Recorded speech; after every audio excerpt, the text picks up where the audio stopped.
Well, I think that to start out, I'd like to introduce sort of what we do on these expeditions. Many people wonder what it's really like to go out under the stars till 1 or 2 in the morning with a group of people to do this. And the protocols are in the CDs and in the books and training materials that you can find at disclosureproject.org and also cseti.org. But the key to it is the understanding of the state of higher consciousness that becomes non-local, so that you can remote view the extraterrestrial civilizations, make contact with them, and also being established in a state of peace and a state of higher awareness while the contact is occurring. This is very important. We've had some amazing close encounters, and if you're not in that state of consciousness, most people would be just too, in a sense, excited or uncentered to be able to have an intelligent contact take place. So it's very important to understand the power, as Krishna was told Arjuna on the battlefield, that a little of this, referring to pure consciousness, eliminates all fear and allows the mind and the person to be completely centered in this state of universal peace and consciousness. So we use a number of protocols, and during the daytime when we're on these expeditions, we discuss these issues and go through a training program together where I teach everyone the meditation techniques using both the mantra techniques and the remote viewing techniques we've developed, which are based on the ancient Vedic tradition of becoming a true seer with the inner sight opened. And then, of course, we break for dinner, and then we go out to this wonderful contact site we have there in the Mount Shasta area, where so much has happened over the years. And we are out under the stars usually for 4 to 6 hours. And during that time, we do the meditation and remote viewing of deep space and contact with these visitors. And then we vector them into that area of Mount Shasta.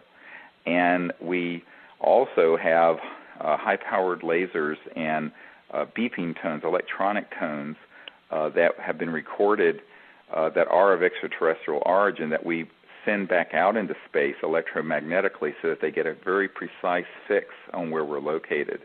And so we use both consciousness and thought as well as lasers and these electronic tones to create a vector that invites these visitors to come very close within this context and within the philosophy of universal peace. So we invite all visitors to come to that location, a sort of gathering of interstellar peoples, because we know that this is the time for the opening of the chapter on Earth of universal peace.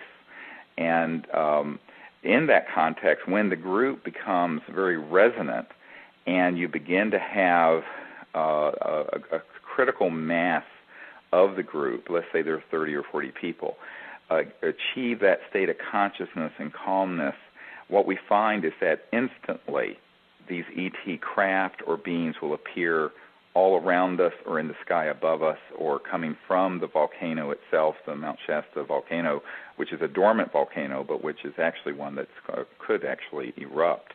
And so we prepare people for this sort of contact because almost every time we have been out there in that area, we have had some amazing contact experiences that have happened with these extraterrestrial visitors. There's not a single time that we've been out there that amazing things haven't happened, and it's like, you know, we think we've seen so many things, and then they think of something new to do every time we go. It's just incredible.